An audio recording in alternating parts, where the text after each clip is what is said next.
quanto eu preciso vender para ficar no 0 a 0? Qual é o mínimo que eu preciso vender para não ter prejuízo?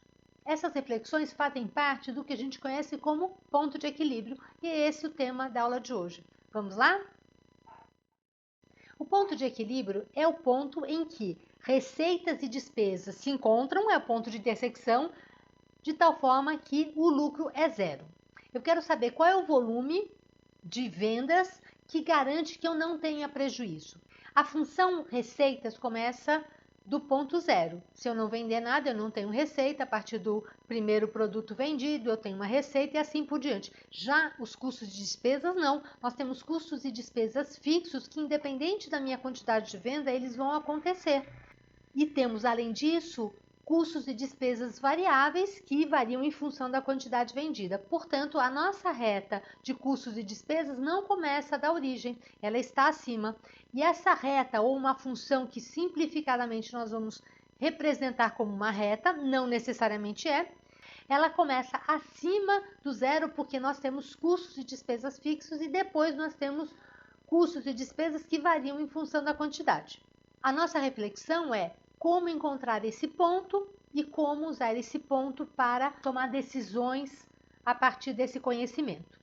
E nós vamos fazer essas reflexões a partir de um exemplo, começando por agora. Nós temos aqui os dados de uma empresa, a empresa Jujuba, que produz um único tipo de produto. O preço de venda é R$ 550, custos e despesas variáveis 400, custos e despesas fixas em bases mensais 75 mil. E no ponto de equilíbrio, nós vamos ter que as receitas totais serão iguais aos custos mais as despesas totais. Nós vamos fazer uma fórmula simples. As vendas são quantidade vezes o preço de venda. As vendas terão que ser iguais aos custos e despesas fixos mais o custo e despesa variável vezes a quantidade. Dessa forma, nós temos que receitas igual a custos mais despesas. Nós resolvemos essa equação e chegamos em 500 unidades. A empresa Jujuba precisa vender 500 unidades para não ter prejuízo. Se ela vender 499, ela já tem prejuízo. Se ela vender 501, ela já tem um ganho equivalente à margem de contribuição, que foi o assunto da aula passada. Lembra que a margem de contribuição era o aumento adicional no lucro da empresa a partir de uma unidade a mais vendida. E aqui vale também a nossa análise da margem de contribuição. A fórmula, então, do ponto de equilíbrio vai ser custos e despesas fixas dividido pelo preço menos custos e despesas variáveis. Só que o preço menos custos e despesas variáveis é a nossa margem de contribuição, nossa conhecida da aula passada. Bom, mas graças a Deus a nossa empresa vende normalmente mais do que isso. Ela está vendendo numa média, numa base de 700 unidades por mês. Ufa! Qual é a nossa margem de segurança em relação a um possível prejuízo? A análise da margem de segurança vai nos dar justamente quantos por cento nós podemos perder de vendas antes de entrarmos no prejuízo. E como é que a gente vai calcular isso? Muito simples, receitas atuais menos a receita no ponto de equilíbrio dividido pela receita atual. Mas eu também posso olhar isso pelo lado da quantidade. Quantidade atual menos a quantidade no ponto de equilíbrio dividido pela quantidade atual. Vamos pensar que receitas nada mais são do que quantidade vezes preço. E se os preços atuais são os mesmos preços praticados no ponto de equilíbrio, que não faz sentido a gente fazer uma análise diferente, então receitas são iguais a preço vezes quantidade. Se o preço é fixo, eu consigo simplificar e consigo olhar a margem de segurança do ponto de vista de receita ou de quantidade. No caso da empresa Jujuba, que está vendendo 700 unidades, a margem de segurança vai ser 700 unidades menos 500 no ponto de equilíbrio dividido por 700. Ou seja, nós temos uma margem de segurança de 200 em relação a 700. Nós podemos perder 28,6% das vendas antes de termos um prejuízo. Se perdermos 28,6% de venda, Aí chegamos no 0 a 0. Mais perda do que isso significa prejuízo. Bom, mas agora eu vou pensar o seguinte, eu quero fazer um esforço grande para a gente conseguir aumentar as vendas. O que acontece? Qual o impacto desse meu aumento de vendas no resultado da minha empresa? Essa vai ser a análise da alavancagem operacional. A ideia da alavancagem é entender como o meu lucro total aumenta quando eu aumento a quantidade produzida e vendida. Então, a alavancagem operacional vai ser uma variação do lucro, quanto meu lucro cresce em relação ao quanto meu volume cresce. Então, se a empresa produzir 900 ao invés dos 700 que ela atualmente produz, recapitulando, ponto de equilíbrio é 500, ela vende 700 e está se planejando para fazer um esforço para vender e produzir 900. O que acontece com o lucro dessa empresa? Para nós analisarmos quanto aumento desses 200 vai impactar no lucro, nós vamos ter que calcular o lucro para 700 e o lucro para 900. Como é que a gente calcula o lucro?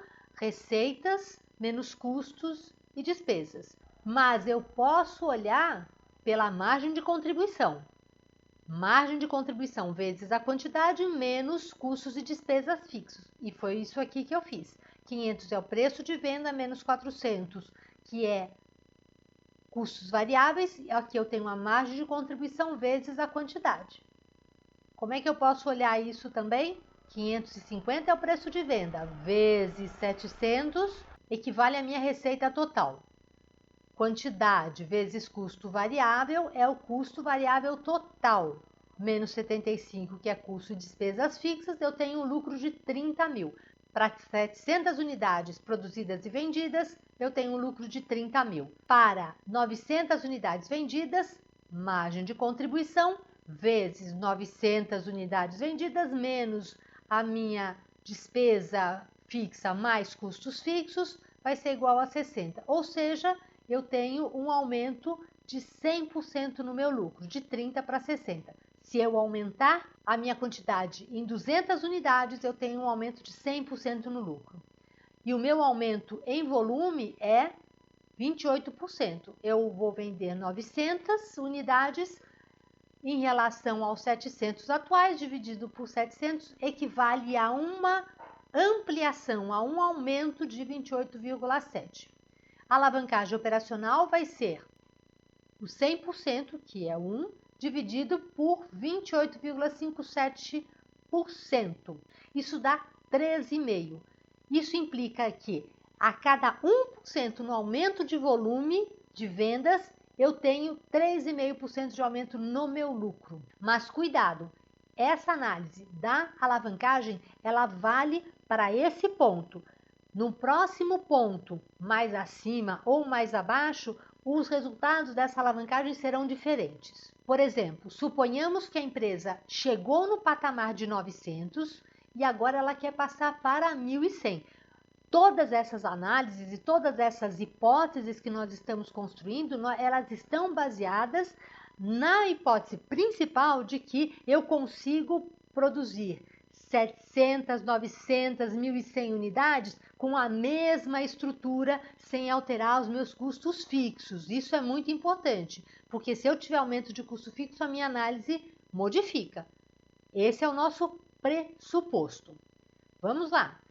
Cheguei nos 900 e agora eu quero passar para 1.100. O que acontece com o meu lucro? Qual é a minha alavancagem? Nós já havíamos calculado antes que o nosso lucro para 900 unidades era 60 mil.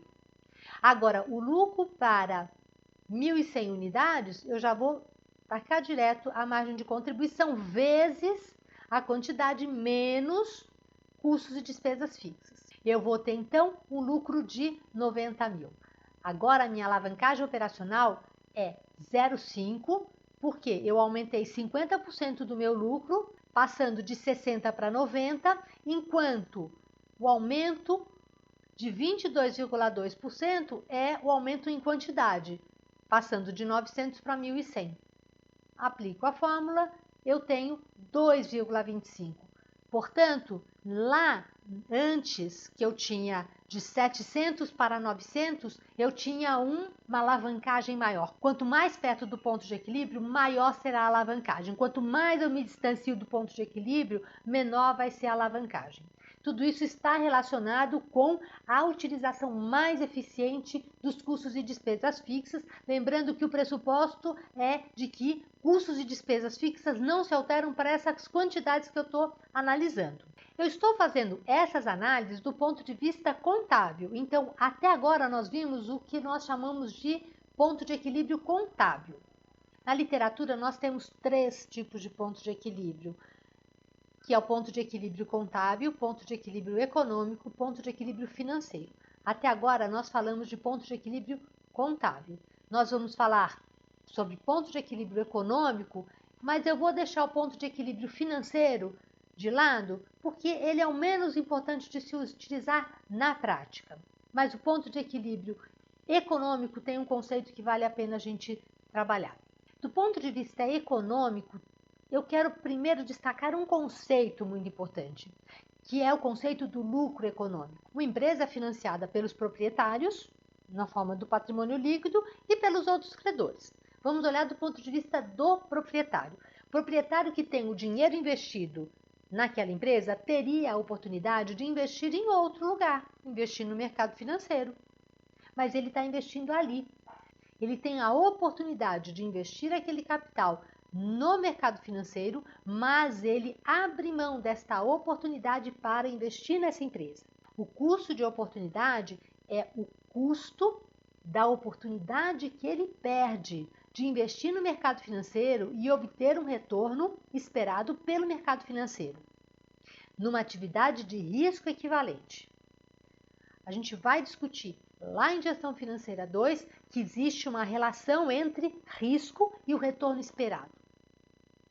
Quanto maior o risco, maior a minha expectativa de retorno para eu tomar a decisão de investir. Mas vamos pensar que o proprietário tem a oportunidade de vender toda a sua parte na empresa e investir o seu capital no mercado financeiro. Esse é o componente de custo de oportunidade. O lucro econômico do proprietário vai se dar só quando ele consegue ganhar mais do que ele ganharia se ele tivesse investido o seu dinheiro numa atividade de risco equivalente, num investimento de risco equivalente. O que a gente vai fazer? Vai incorporar este elemento no nosso cálculo. Vamos ver como é que fica? O nosso ponto de equilíbrio econômico em quantidade, portanto, serão os custos mais despesas fixas, mais esse tal custo de oportunidade dividido pela margem de contribuição unitária. E vamos pegar nosso exemplo da empresa Jujuba e considerar que os proprietários investiram 500 mil naquela atividade. Eles poderiam ter investido no mercado financeiro e obteriam uma rentabilidade líquida de 10% ao ano. Lembrando que esse investimento é numa atividade de risco equivalente ao risco que ele tem investido na empresa Jujuba. A pergunta é, qual é a quantidade mínima para ser vendida para que ele tenha no mínimo o lucro equivalente ao que ele teria investindo os 500 mil reais numa atividade de risco equivalente? Eu vou incorporar então 50 mil, 75 mil, custos de despesas fixas, mais 50 mil, custo de oportunidade. Por que oportunidade? Porque é a oportunidade que ele perde. Quando ele investe na empresa, ele perde a oportunidade de investir no mercado financeiro. Então, esse é o custo da oportunidade perdida, 50 mil. Ou seja, 833,33, ele não consegue vender meia unidade, nós arredondamos sempre para cima, 834. Isso quer dizer que, se do ponto de vista contábil eu precisava vender 500 para não mais ter prejuízo, eu precisava vender 500 para não ter prejuízo, agora eu preciso vender 834 para não ter lucro econômico, para que o meu lucro econômico seja zero. Eu vou ter lucro econômico a partir da próxima unidade vendida. Vendendo 835 unidades, eu começo a ter um lucro acima do rendimento que eu teria se eu tivesse investido numa atividade de risco equivalente. Só que vamos combinar que as empresas não têm só um produto. As empresas, elas têm vários produtos. A gente vai ter que fixar alguma coisa, senão a gente não consegue fazer análise. Então, nós vamos usar como exemplo a empresa Calango, que vende e fabrica fardamentos escolares e corporativos e vende cada fardamento escolar por R$ 38,00 e fardamentos corporativos são vendidos por R$ 45,00. Os gastos variáveis são estimados em 16 e 20 para cada um dos produtos, respectivamente. Os gastos fixos em bases anuais da empresa são estimados em 40.000 em média. Além disso, para cada fardamento corporativo são vendidos 3 fardamentos escolares. E essa é a questão que a gente precisa. Como é que eu consigo estabelecer uma relação de volume entre os produtos vendidos?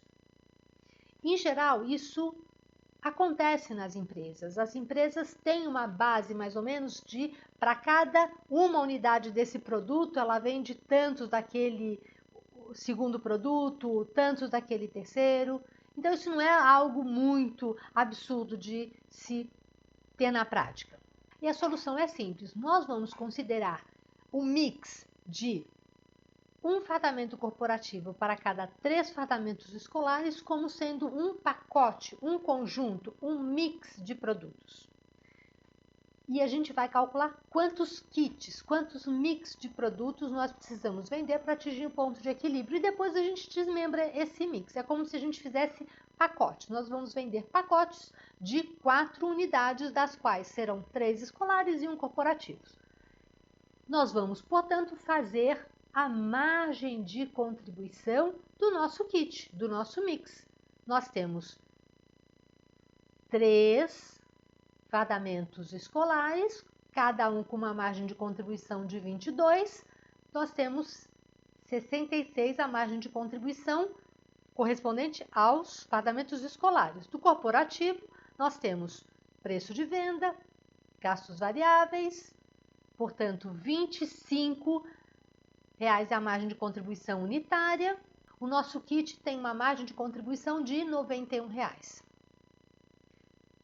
Gastos fixos, 40.000, que foi dado lá no exemplo. Nós aplicamos a fórmula 40.000 dividido por 91 e temos 439,56. Não podemos ter quantidades quebradas, então nós arredondamos para cima 440 kits. Nós precisamos vender no mínimo. Se nós temos 3 fardamentos escolares para cada unidade de fardamento corporativo naquele kit, nós simplesmente multiplicamos 440 por 3, vamos ter 1.320 e 440 são os fardamentos corporativos. Resolvemos a questão do ponto de equilíbrio. Então é isso, pessoal. Analisar o ponto de equilíbrio é o ponto em que o lucro é igual a zero. Nós temos lucro econômico ou lucro contábil igual a zero. Existem essas duas abordagens. Existe mais uma abordagem que é o ponto de equilíbrio financeiro, que nós propositalmente não falamos, que nós temos já bastante coisa para falar nessa semana. Dessa forma,